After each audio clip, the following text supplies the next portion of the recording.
திருச்சிற்றம்பலம். தென்னாடுடைய சிவனே போற்றி, எந்நாட்டவர்க்கும் இறைவா போற்றி. பாலும் தெளிதேனும் பாகும் பருப்பும் இவை நான்கும் கலந்துனக்கு நான் தருவேன். கோலம் செய் துங்கக் கரிமுகத்து தூமணியே நீ எனக்கு சங்கத் தமிழ் மூன்றும் தா.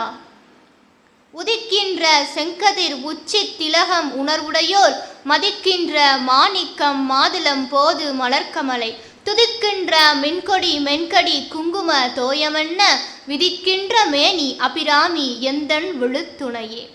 உலகெல்லாம் உணர்ந்து ஓதற்கரியவன் நிலவுலாவிய நீர்மலி வேணியன் அழகில் ஜோதியன் அம்பலத்து ஆடுவான் மலர்சிலம்படி வாழ்த்தி வணங்குவான்.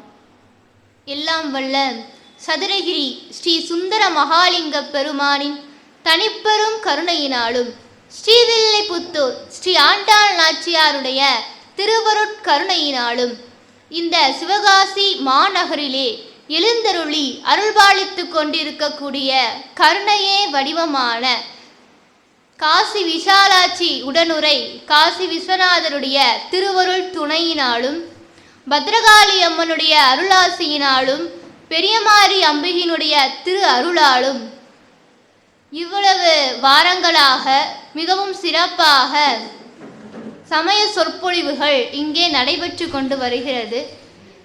இந்த சிவசக்தி மன்றத்தை சார்ந்த அத்துணை உறுப்பினர்களுக்கும் என்னுடைய பணிவான வணக்கத்தையும், இந்த சொற்பொழிவிற்கு வருகை தந்திருக்கக்கூடிய பெரியோர்களுக்கும் தாய்மார்களுக்கும் குழந்தைகளுக்கும் என்னுடைய பணிவான வணக்கத்தை தெரிவித்துக் கொள்கிறேன்.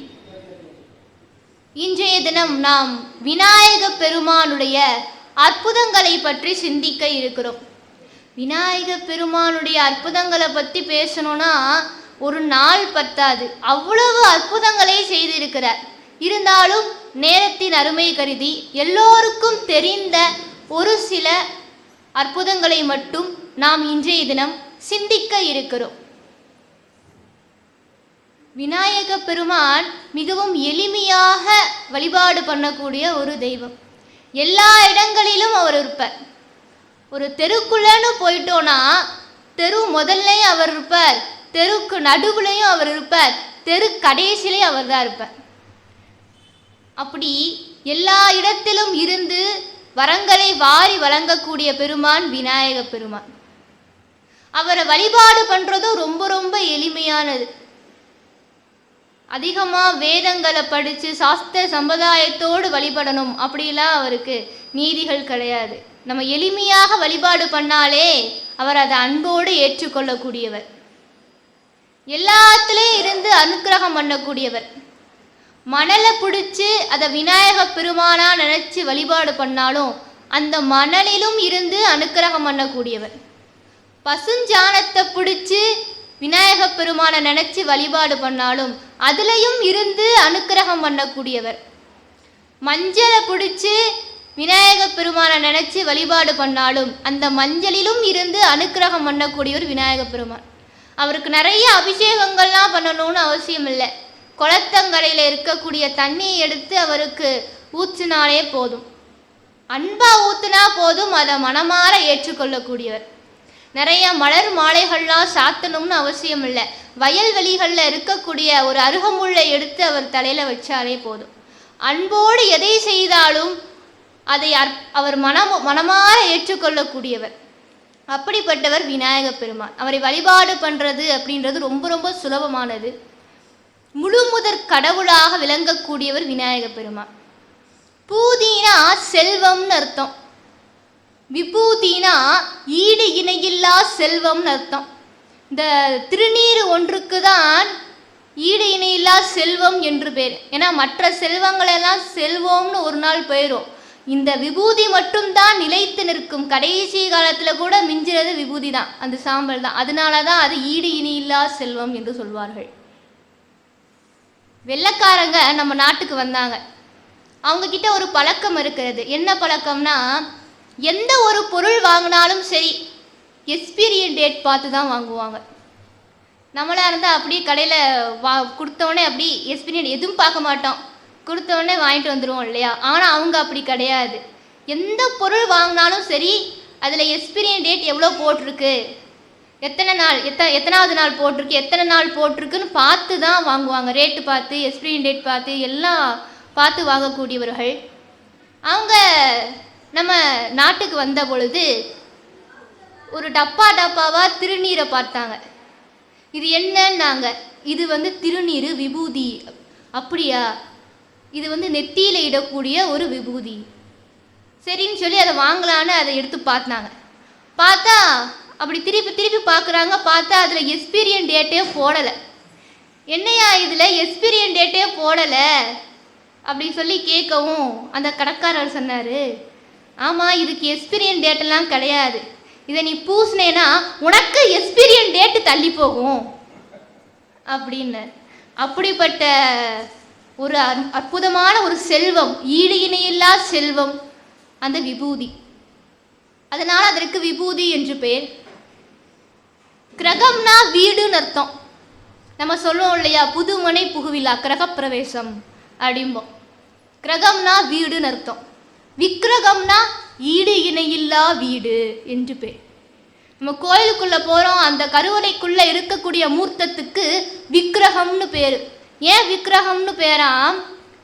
இந்த ஈடு இணையில்லா வீடு பேராகிய அந்த வீடு பேச்சை தரவல்லது. அங்கே இருக்கக்கூடிய இறைவனுடைய திருவடியை நாம் பற்றி கொண்டோமையானால் அந்த ஈடு இணையில்லா வீடாகிய அந்த வீடு பேச்சை, பரலோக சுகத்தை இறைவன் நமக்கு தருவார். அந்த மூர்த்தத்தை வழிபாடு பண்ணால் நமக்கு அது கிடைக்கும். அதனால தான் அந்த மூர்த்தத்துக்கு விக்கிரகம்னு பேர். விக்கிரகம்னா ஈடு இணையில்லா வீடு. அதுபோல நாயகன்னா தலைவன்னு அர்த்தம். எல்லாருக்கும் தலைவனாக இருக்கக்கூடியவர் என்று பொருள். விநாயகன்னா ஈடு இணையில்லா தலைவன். இவருக்கு இணை கிடையாதாம். எல்லாருக்கும் மேலானவர், முழுமுதற் கடவுளாக விளங்கக்கூடியவர் பிள்ளையார். அதனாலதான் அவருக்கு விநாயகன்னு பேரு. அப்படிப்பட்ட விநாயக பெருமானுடைய அற்புதங்களை தான் நாம இன்றைய சிந்திக்க இருக்கிறோம். அவரை பற்றி பல பாடல்கள் இருந்தாலும் எல்லாருக்கும் தெரிஞ்ச ஒரு பாடல், சின்ன குழந்தையை கேட்டால் கூட இந்த பாட்டு தான் சொல்லுவாங்க. கைத்தலம் நிறைகனி அப்பமொடு அவள் பொறி. அருணகிரிநாதர் பாடியது திருப்புகழ்ல. அந்த பாடல்ல விநாயக பெருமானுடைய அற்புதங்கள் பலவற்றை அவர் சொல்றார். இந்த ஒரு பாட்டிலேயே பல அற்புதங்களை அருணகிரிநாதர் கூறியிருக்கிறார். முதல்ல ஆரம்பிக்கிறார், கைத்தலம் நிறைகனி அப்பமொடு அவள் பொறி கப்பிய கரிமுகன் அடிப்பேனின்னு சொல்லி ஆரம்பிக்கிறார். ஒரு பெரிய ஒரு தலைவராக இருக்கிற ஒருத்தர், ஒரு பெரிய சொற்பொழிவாளராக, பேச்சாளராக, ஒரு சிறந்த தலைவராக ஒருத்தர் இருக்கிறார். அவர் ஒரு மேடைக்கு வர்றார். மேடைக்கு வரும் பொழுது முதல்ல அவரை வரவேற்பாங்க இல்லையா, ஒருத்தர் வரவேற்பாங்க இல்லையா. அப்படி வரவேற்கிற பொழுது என்ன சொல்லி வரவேற்பாங்கன்னா, உத்தம சீலரே வருக, கொடை வள்ளலே வருக, நல்ல தமிழுக்காக உழைக்கின்றவரே வருக, அப்படியெல்லாம் சொல்லி வரவேற்பாங்க. கர்ண மகாபிரபுவே வருக அப்படியெல்லாம் சொல்லி வரவேற்பாங்க. இப்படி தான் வரவேற்பாங்க. அதை விட்டுட்டு காஃபி குடிக்கிறவரே வருக, இட்லி சாப்பிட்றவரே வருக, டிஃபன் சாப்பிட்றவரே வருக, இப்படியா சொல்லி வரவேற்பாங்க. இதெல்லாம் அவர் சாப்பிடுவார். இருந்தாலும் வரவேற்கிற பொழுது இப்படி வரவேற்க மாட்டார்கள்.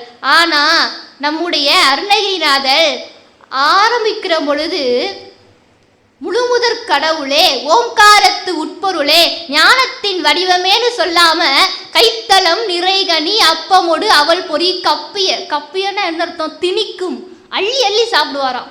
கப்பிய கரிமுகன்னா யானை முகன் அடிப்பேனின்னு சொல்லி ஆரம்பிக்கிறார்.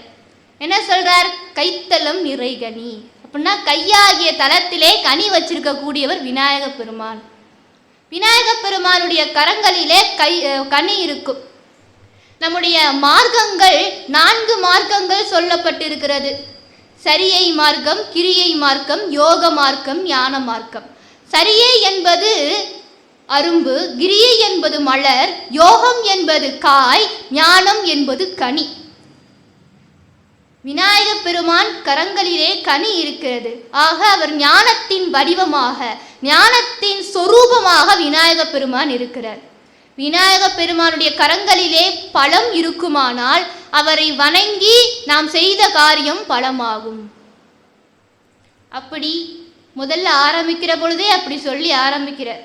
கைத்தலம் நிறைகனி அப்பமொடு அவள் பொறி கப்பிய கடிமுகன் அரிபேணி.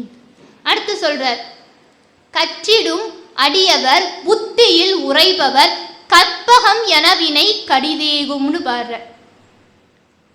நல்ல நூல்களை எல்லாம் கற்கக்கூடியவர்களுடைய ஞானத்திலே எழுந்தருளி அவங்களுக்கு கேட்டதை கொடுக்கக்கூடியவர், கேட்ட வரங்களை கொடுக்கக்கூடியவர். எப்படி கொடுப்பாராம்? கற்பக மரம் போல கொடுப்பாராம். கற்பக விருட்சம் மாதிரி அள்ளி அள்ளி கொடுக்கக்கூடியவர். ஒருத்தர் ஒரு காட்டு வழியா போயிட்டு இருந்தார். அடர்ந்த காட்டு வழியா போயிட்டு இருந்தார். வெயில் நேரம், வெயில் தாங்க முடியல, வேர்த்து விறுவிறுத்து போயிடுச்சு. ரொம்ப பசி வேற. அப்படி பசி மயக்கத்தில் அப்படி காட்டில் ரொம்ப பரிதாபமாக போயிட்டுருக்கார். இப்படி உள்ள போயிட்டுருக்கும் பொழுது ஒரு நிழலுக்காக ஒரு மரத்தடியில் நின்னேன். இப்படி மரத்தடியில் நின்றுட்டு இருக்கும் பொழுது அவர் நினச்சார், ரொம்ப வேர்த்து ஊத்துதே, லேசாக காத்தடிச்சா நல்லா இருக்கும் அப்படின்னு நினச்சாரா. நினச்ச உடனே தெற்கு பக்கத்துலேருந்து தென்றல் காற்றே வீசிச்சான். தெற்கு பக்கம்தான் தென்றல் காற்று அடிக்கும். அப்படியே சிலு சிலு சிலு சிலுன்னு காத்தடிக்குது. அவருக்கு அப்படியே ஏசி போட்ட மாதிரி குழு குழு குழு குழுன்னு இருக்குது. அப்படி நல்லா ஜம்முன்னு அப்படி நல்லா இருக்குது அவருக்கு. அப்பாடா இப்போதான் நல்லா காத்தடிக்குது. ரொம்ப தாகமாக இருக்குது. ஏன்னா வெயிலில் நடந்து வந்ததுனால ரொம்ப தாகமாக இருக்குது. குடிக்க தண்ணி இருந்தால் நல்லா இருக்கும் அப்படின்னு நினச்சாரா. நினச்ச மாத்திரமே பக்கத்தில் ஒரு நீர் தடாகை வந்துருச்சு. பெரிய நீர் தடாகை. அதுலேருந்து நிறைய தண்ணியை எடுத்து மோந்து குடித்தார். அதுக்கப்புறம் அந்த மரத்தடியிலே நின்றுட்டுருக்கார். பசி வந்தது. ரொம்ப பசிக்குதே, சாப்பிட ஏதாவது கிடைச்சா நல்லா இருக்கும் அப்படின்னு நினச்சாரா. நினச்ச மாத்திரத்திலே அவருக்கு முன்பாக அறுசுவை உணவே வந்துருச்சு. சாதம், சாம்பார், ரசம், கூட்டு, பொரியல், திருநெல்வேலி அல்வா, ஸ்ரீவில்லிபுத்தூர் பால்கோவா, அப்படி எல்லாம் வந்துடுச்சு. சிவகாசி கருப்பட்டி முட்டை எல்லாம் அப்படி முன்னால இருக்குது. பாம்பே அப்பளம், பெரிய அப்பளம் வந்துருச்சு. ஆஹா, சாப்பாடு வந்துருச்சே, அரிசி உணவே வந்துருச்சே. பார்த்தா ஒரு தேவலோக பெண் வந்து பரிமாறுது. தேவலோக பெண்ணே அந்த சாப்பாடை பரிமாற இவர் நல்லா சாப்பிட்டார், திருப்தியாக சாப்பிட்டார். சாப்பிட்டு முடிச்சாரா, கண்ணு அப்படியே சொருகிட்டு வந்துடுச்சு. கொஞ்ச நேரம் தூங்கணுமே, தூங்குறதுக்கு ஒரு கட்டில் மெத்தை இருந்தால் நல்லா இருக்கும்னு நினச்சார். நினச்ச உடனே தேக்கு மர கட்டில், இலவும் பஞ்சம் மெத்தை, தலகாணி எல்லாம் வந்துருச்சு. இவருக்கும் ரொம்ப சந்தோஷம். அப்படியே ஒரு ஜம்ப் பண்ணி நல்லா கால் மேலே கால் போட்டு சொகுசாக படுத்து தூங்கிட்டார்.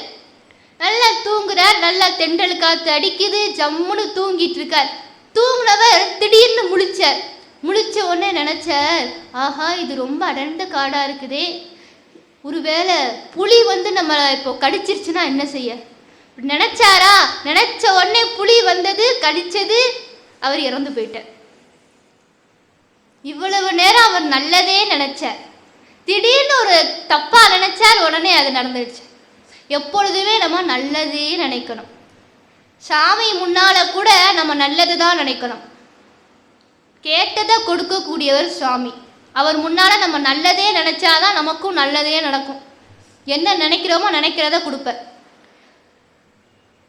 இவ்வளோ வேண்டாரே, வேண்டதல் அவர் நினைச்சதெல்லாம் நடந்ததே. காரணம் என்னன்னா, அவர் நின்று கொண்டிருந்த மரம் கற்பக மரம். அது தேவலோகத்து மரம்.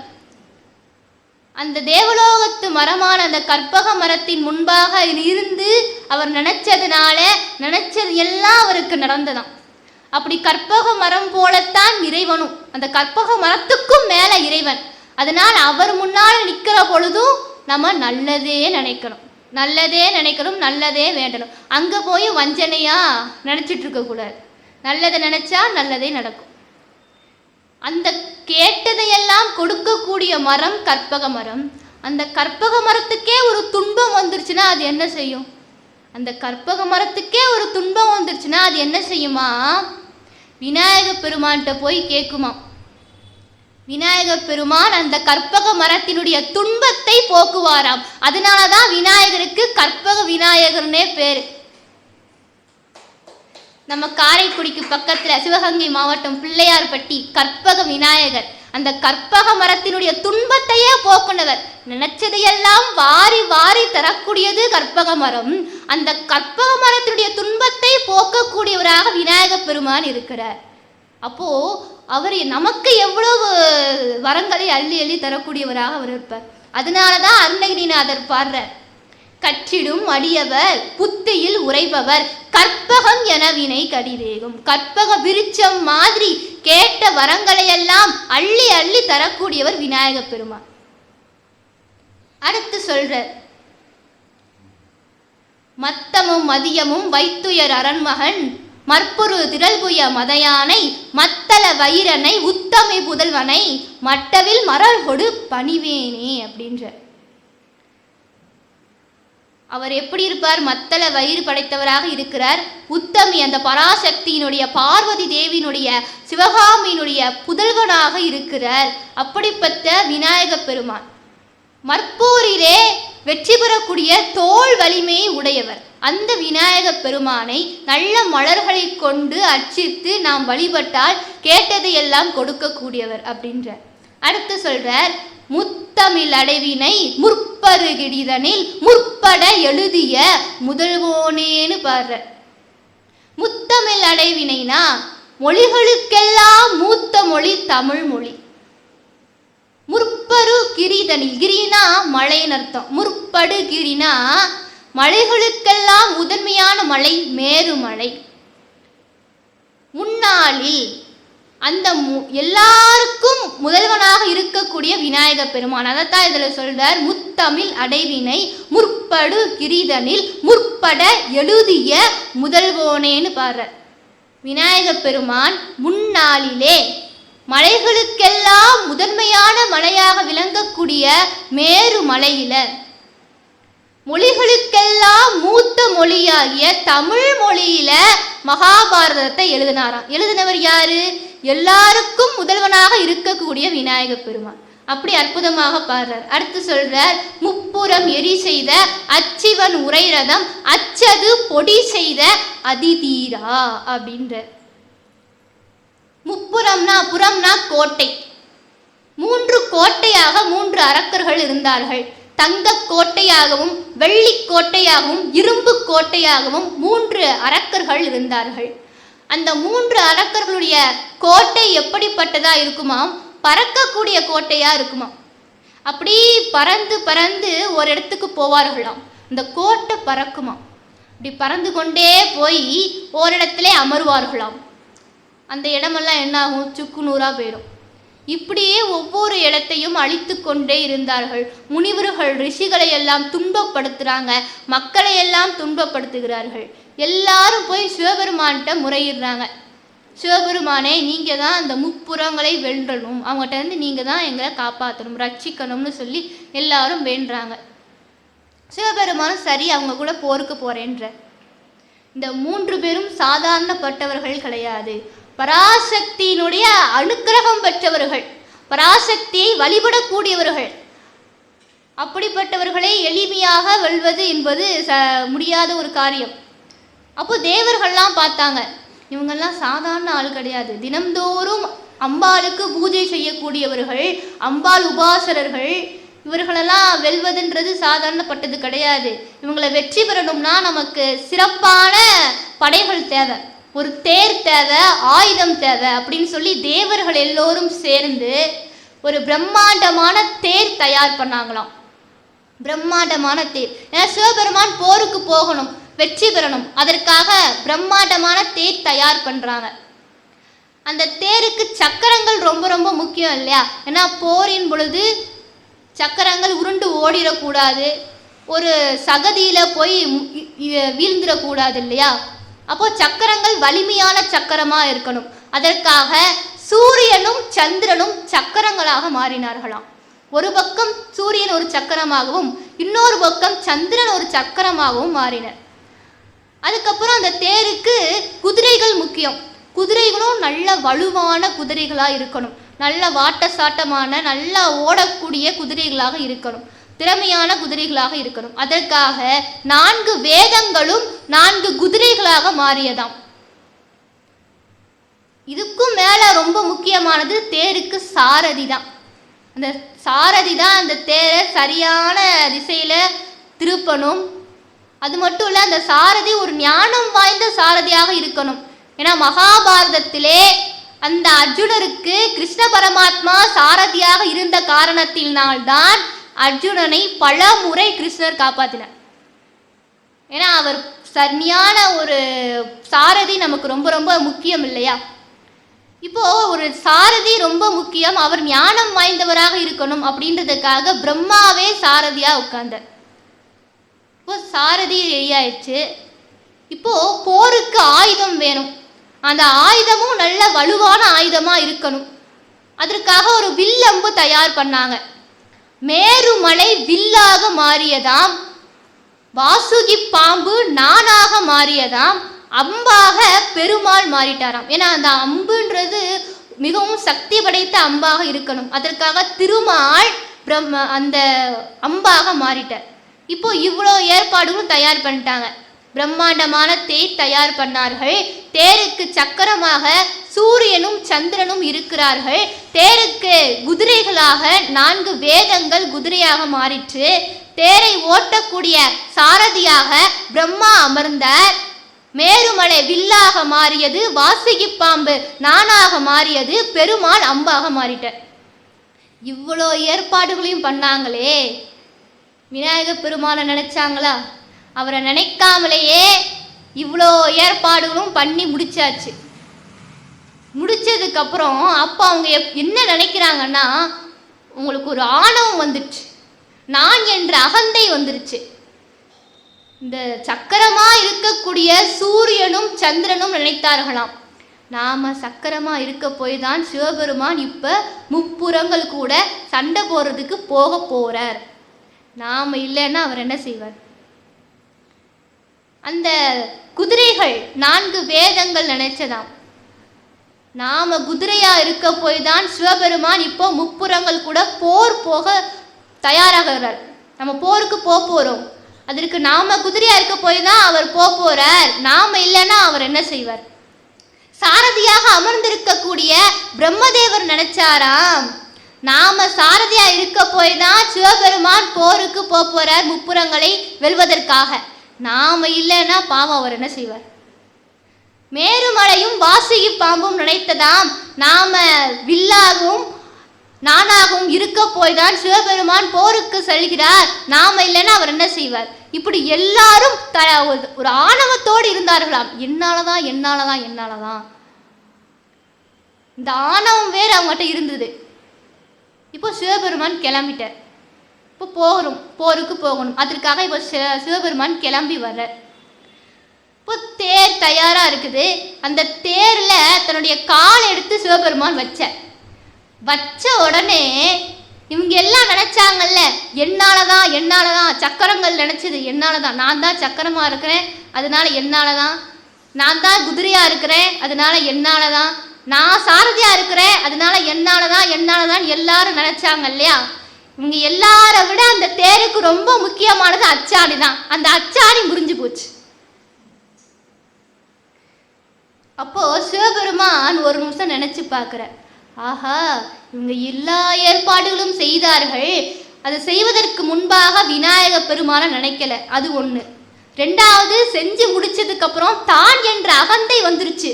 ரெண்டாவது, இதனாலதான் அச்சாணி முறிஞ்சு போச்சு அப்படின்னு நினைச்சார். உடனே விநாயக பெருமான மனத்துல நினைச்சார் சிவபெருமான். நினைச்ச உடனே இவங்கெல்லாம் நினைச்சதை பார்த்தார்.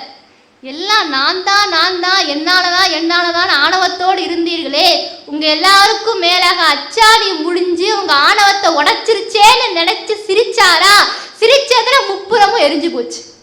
அவருக்கு எதுவுமே தேவைப்படல. இவங்க எல்லா ஏற்பாடுகளும் செஞ்சாங்க, வில்லோ அம்போ எதுவும் தேவைப்படல. ஒரு சிரிப்புல முப்புறத்தை எரிச்சிட்ட. அததான் இந்த இடத்துல அருணகிரிநாதர் பாடுறார், முப்புறம் எரி செய்த அச்சிவன் உரைரதம் அச்சது பொடி செய்த அதிதீரா அப்படின்னு பாடுற.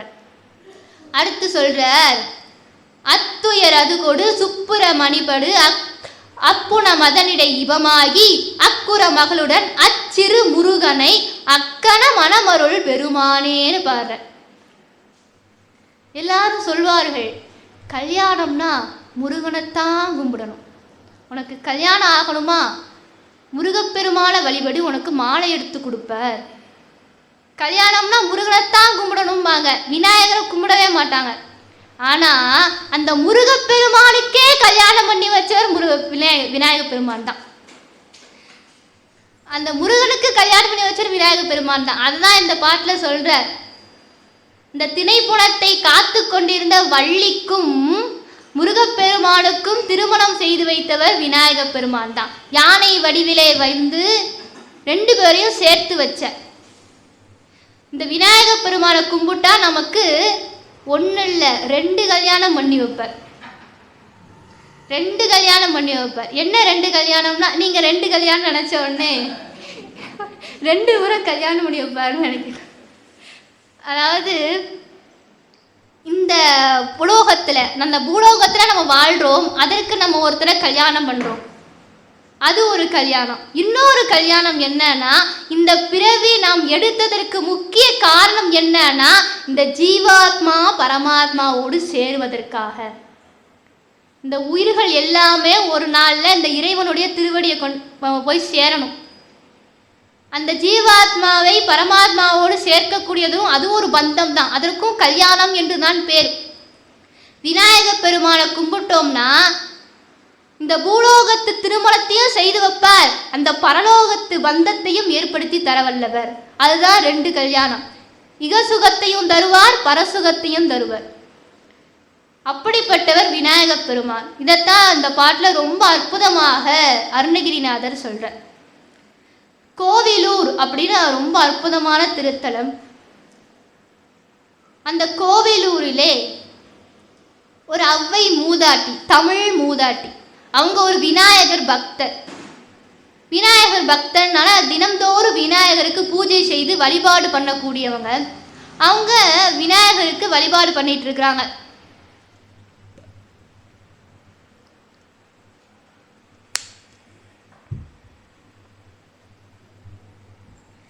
அப்போ விநாயகருக்கு வழிபாடு பண்ணிட்டு இருக்காங்க. பூவெல்லாம் போட்டு பாலும் தெளிதேனும் பாகும் பருப்பும் இவை 4ம் கலந்துனக்கு நான் தருவேன், கோலம் செய் துங்க கரிமுகத்து தூமணியே நீ எனக்கு சங்கத்தமிழ் 3ம் தா. 4 கொடுத்து 3 கேட்குறாங்க, நம்ம 1 கொடுத்து 40 கேட்போம். அதுவும் என்ன கேட்குறாங்க? செல்வத்தை கொடு, பங்களாவை கொடு, நிலத்தை கொடு, நகையை கொடு, அந்தஸ்தை கொடு, வேலையை கொடு, இதெல்லாம் கேட்கல. என்ன கேட்குறாங்க? சங்கத்தமிழ் 3ம் தா. சங்கத்தமிழ் 3ம் தான் கேட்குறாங்க. அதுலேயும் எனக்கு எல்லா மொழிகளும் பேசக்கூடிய பாஷையை கொடு, எல்லா மொழியும் எனக்கு தெரியணும், எல்லா மொழியும் கொடுலாம் கேட்கல. எனக்கு இந்த மொழி கொடு, அந்த மொழி கொடு, அதில் கூட தமிழ் மொழியை தான் கேட்குறாங்க. தமிழுக்கு அவ்வளவு சிறப்பு இருந்திருக்கு அந்த காலத்தில். அவ்வளவு மூத்த மொழியாக, உயர்வான மொழியாக தமிழ் அப்போ உயர்ந்து இருந்தது. தமிழை வளர்க்க எத்தனையோ பேர் பாடுபட்டார்கள். தமிழ் மொழியை வளர்ப்பதற்காக எத்தனையோ பேர் பாடுபட்டிருக்காங்க. தமிழ் நூல்கள், தமிழ் ஏடுகளை எல்லாம் எங்கெங்கோ தேடி கண்டுபிடித்து கொண்டு வந்திருக்கிறார்கள். பல வீடுகளில், எல்லா இடங்கள்லையும், ஆதீனங்களிலே தேடி தேடி பல ஏடுகளை எல்லாம் பல பேர் கண்டுபிடிச்சு கொண்டு வந்திருக்கிறார்கள். அப்படிப்பட்ட உயர்வான மொழியாக தமிழ் இருந்திருக்கிறது. அதனால தான் தமிழுக்கு அவ்வளோ சிறப்பு. அதனால தான் தமிழ் மொழியை கேட்குறாங்க அந்த தமிழ் மூதாட்டி. சங்கத்தமிழ் 3ம் தா. ஆனால் இன்னைக்கு இருக்க பிள்ளைங்கள்லாம் தமிழ் பேசவே தெரிய மாட்டேங்குது. ஏன்னா எல்கேஜி எல்லாம் இங்கிலீஷ் மீடியம், எல்லாம் இங்கிலீஷ் மீடியம். அங்கே என்ன சொல்கிறாங்கன்னா, தமிழ் பேசவே கூடாதுன்றாங்க. தமிழ் நீ பேசவே கூடாது, பேசுனா ஃபைன் வேற. அதனால தமிழ் பேசவே தெரிய மாட்டேங்குது. ஏன்னா அங்கே ஃபுல்லாக காலையிலேருந்து சாயங்காலம் வரை இங்கிலீஷ்லேயே பேசுகிறாங்களா, தமிழ் மொழியை வாசிக்க தெரிய மாட்டேங்குது நிறையா பேருக்கு. அப்படி தமிழ், ஆனால் இந்த காலத்தில் தமிழ் மொழிக்கு அவ்வளோ மதிப்பு இருந்தது. இப்போது இங்கிலீஷ்னு ஆயிடுச்சு. அப்படிப்பட்ட தமிழ் மொழியை அவங்க கேட்குறாங்க. அப்படி கேட்டு இறைவனை வழிபாடு பண்ணிட்டு இருக்காங்க. அன்றைக்கு ஆடி மாதம் சுவாதி நட்சத்திரம். ஆடி மாதம் சுவாதி நட்சத்திரம். அன்றைய தினம் என்ன ஒரு சிறப்பு அப்படின்னா, நம்ம சுந்தரமூர்த்தி சுவாமிகள் அவர் சேர நாட்டு ராஜாவை பார்க்க போனார். அவருடைய நெருங்கிய நண்பர் சேர நாட்டு ராஜா. அந்த காலத்தில் எப்படி இருக்கும்னா, பாண்டிய நாடு, சேர நாடு, சோழ நாடு, தொண்டை நாடு இப்படி தான் இருக்கும். சேர நாடுனா இன்னைக்கு கேரளா, அதுதான் சேர நாடு. அந்த சேர நாட்டு ராஜா சேரமான் பெருமாள் அவர் கொடுங்கலூரை ஆட்சி செய்து கொண்டு வந்தார். கொடுங்கலூர்னா இன்னைக்கு நம்ம சொல்லுவோம் இல்லையா, ரொம்ப சிறப்பானது கொடுங்கலூர் பகவதி அம்மன் கோவில். அந்த இடத்துல ராஜாவா இருக்கிறார் அந்த சேர நாட்டு ராஜா. அவருக்கு என்ன ஒரு சிறப்புனா, இறைவனுடைய திருவருளால எல்லாரும் பேசக்கூடிய பாஷை அவருக்கு புரியும். எல்லாரும்னா அந்த உயிர்கள், மரம், செடி, கொடி, விலங்குகள், பறவைகள், ஐம்பூதங்கள், ஓரறிவு முதல் 6 அறிவு ஜீவன்கள் வரை எல்லாரும் பேசக்கூடிய பாஷை அவருக்கு புரியுமா. இறைவனே அந்த வரத்தை கொடுக்கிறார் அவருக்கு. ஏன்னா ஒரு ராஜாவா இருக்கிறதுனால எல்லாருடைய துன்பத்தையும் போக்கணும் அப்படின்றதுக்காக இறைவன்ட்டு அந்த வரம் வாங்கியிருக்கார். நமக்கு மனுஷங்க பேசுகிற பாஷையே புரிய மாட்டேங்குது இல்லையா. இப்போ ஹிந்தி, இந்த மாதிரி கன்னடம், இதெல்லாம் மனுஷங்க பேசுகிற பாஷை தான், அதுவே நமக்கு தெரியாது. ஆனால் அவருக்கு மரம், செடி, கொடி பேசுகிற பாஷையெல்லாம் புரியுமா. பஞ்சபூதங்கள், காற்று பேசக்கூடிய பாஷை புரியுமா. அப்படிப்பட்டவர் சேர நாட்டு மன்னர் சேரமான் பெருமாள். அவருடைய நெருங்கிய நண்பர் சுந்தரமூர்த்தி சுவாமிகள். அவரை பார்க்கறதுக்காக போயிருந்தார். அப்படி அவர் கூட பல திருத்தலங்களுக்கெல்லாம் போனார். இப்போ சேரமான் பெருமான் கொடுங்கலூர்ல இருக்கிறார், அரண்மனையில. சுந்தரமூர்த்தி சுவாமிகள் கொடுங்கலூருக்கு பக்கத்துல அஞ்சைக்களம்னு அற்புதமான திருத்தலம், அங்க சுவாமியை வழிபடுறதுக்காக போயிருந்தார். போய் வழிபாடு பண்ணிட்டு இறைவனை வேண்டார். இறைவா, போதும் எனக்கு இந்த வாழ்க்கை, நான் உங்ககிட்ட வந்து சேர்ந்துடுறேன், உன்னுடைய திருவடியை நான் அடையும், என்னை அழைச்சிட்டு போ அப்படின்னு சுந்தரமூர்த்தி சுவாமிகள் சொல்றார். அப்போ அவருக்கு எவ்வளோ வயதுனா 18 வயசு. 18 வயசுல சொல்றார் சுந்தரமூர்த்தி சுவாமிகள், எனக்கு போதும் இந்த வாழ்க்கை, நான் உன்னுடைய திருவடியை அடையணும்னு சொல்றார். இதை நம்மளா இருந்தால் 98 வயசு ஆனா கூட, இறைவா இன்னும் 2 வருஷம் 100 வந்துடும், 100 வயசு ஆகிடும், ஒரு செஞ்சுரி அடிச்சுட்டு நான் போயிடுறேன், நான் பேரன் பேத்தி அந்த பேரன் எல்லாரையும் நான் பார்க்கணும், 100வது வருஷம் பிறந்த நாள் கொண்டாடணும், கல்யாண நாள் கொண்டாடணும், அதனால ஒரு 100 வயசு வரையும் வாழ்ந்துட்டு போறேன்னு 98 வயசுலேயே நம்ம நினைப்போம் இல்லையா. ஆனால் சுந்தரமூர்த்தி சுவாமிகளுக்கு அப்போ 18 வயசு தான். இறைவா, நான் உன்னுடைய திருவடியை அடையணும்னு கேட்டார். உடனே சிவபெருமான் தேவேந்திரரை கூப்பிடுறார். தேவேந்திரர் வந்தார், வணங்கி நிற்கிறார். அப்போ சிவபெருமான் சொல்றார், என்னுடைய நண்பன் சுந்தரன் இங்கே சேரணும்னு சொல்கிறான், அவனை போய் அழைச்சிட்டு வா, என்னுடைய யானையை கூட்டிகிட்டு போ. சிவபெருமானும் ஒரு யானை வச்சுருந்தார். என்னுடைய யானையை அழைச்சிட்டு போ, யானையில் அவரை கொண்டுட்டு வா, அவரை கூட்டிகிட்டு வா அப்படின்னு சொல்லி சிவபெருமான் சொல்கிறார். சரின்னு தேவேந்திரரும் சிவபெருமானுடைய யானையை அழைச்சிட்டு போகிறார். சிவபெருமான் வச்சிருந்த யானைக்கு ஐராவதம்னு பேர். தேவேந்திரன்ட்டே ஒரு யானை இருந்தது, அந்த யானைக்கு ஐராவதம்னு பேர். தேவேந்திரன் வச்சிருந்த யானைக்கு 4 தந்தங்கள் இருக்கும். இந்த பக்கம் 2 தந்தங்கள், இந்த பக்கம் 2 தந்தங்கள், அதற்கு ஐராவதம் என்று பேர். சிவபெருமான் வச்சிருந்த யானை இருக்கு இல்லையா, அந்த யானைக்கு 2000 தந்தங்களாம். இந்த பக்கம் 1000, அந்த பக்கம் 1000, அதற்கு ஐராவதம்னு பேர். அந்த யானை அழைச்சிட்டு போறார். தேவேந்திரன் அவருடைய யானையான ஐராவதத்திலே அமர்ந்து கொண்டு சிவபெருமானுடைய யானையான ஐராவதத்தை அழைச்சிட்டு தேவர்கள் புடைசூழ போறார். திரு அஞ்சைக்களத்துக்கு போறார். அன்றைக்கு ஆடி மாதம் சுவாதி நட்சத்திரம். அஞ்சைக்களத்துக்கு போறார். சுந்தரமூர்த்தி சுவாமிகளை வணங்கினார். சிவபெருமான் உங்களை அழைச்சிட்டு வர சொல்லியிருக்கிறார். சரின்னு சுந்தரரும் புறப்படுறார். எல்லாம் இறைவனுடைய திருவருள்னு சொல்லிட்டு புறப்படுறார். நமக்கு நல்லது நடக்கிற பொழுது நண்பனை நினைக்கணும். நம்ம மட்டும் நல்லா இருந்தால் போதும் அப்படின்னு நினைக்கக்கூடாது, நம்முடைய நண்பனையும் நினைக்கணும். அவர் ஒரு நிமிஷம் அவருடைய நண்பர் சேரமான் பெருமாளை நினைச்ச உடனே காற்றின் வழியாக இந்த செய்தி சேரமானுக்கு போயிடுச்சு. சேரமான் பெருமானுக்கு தெரிஞ்சு போச்சு, சுந்தரமூர்த்தி சுவாமிகள் கைலாசம் போகிறார். தெரிஞ்ச உடனே அவர் என்ன பண்ணுறார், அவருடைய குதிரை, அந்த குதிரையில ஏறி அமர்ந்து கொண்டு பஞ்சாட்சரத்தை குதிரை காதுல ஓதினார். அந்த குதிரையானது வானத்திலே பறந்தது. இப்போ சேரமான் பெருமானும் கைலாசத்துக்கு போறார். நம்ம சுந்தரமூர்த்தி சுவாமிகளும் யானை மேல அமர்ந்து கொண்டு கைலாசத்துக்கு போறார். தேவர்கள் புடைசூழ போறார். இப்போ மானத்துல போயிட்டு இருக்க சேரமான் பெருமானும் வர்ற. அவருடைய குதிரையானது சுந்தரமூர்த்தி சுவாமிகளுடைய யானையும் சுற்றி கொண்டு முன்னால சுந்தரமூர்த்தி சுவாமிகளுக்கு முன்னால போனது. எப்படி போனதுன்னா குதிரை பின்பக்கமா போகுது.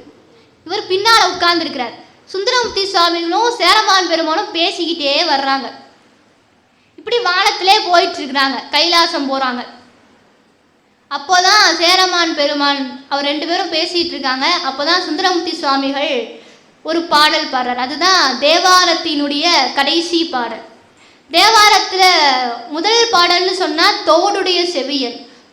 தோட்டுடைய செவியன் விட்டை ஏறி ஓர் தூவன் மதிசூடி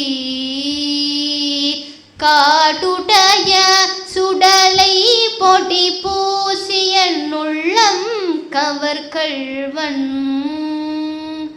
ஏட்டுடைய மலரால் உன்னை நான் பணிந்தேத்த அருள் செய்த பீட்டுடைய பிரமாபுரம் மேவிய பெம்மான் இவனன்றே.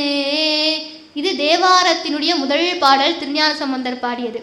தேவாரத்தினுடைய இறுதி பாடல் என்னன்னா அது சுந்தரமூர்த்தி சுவாமிகள் பாடுறது.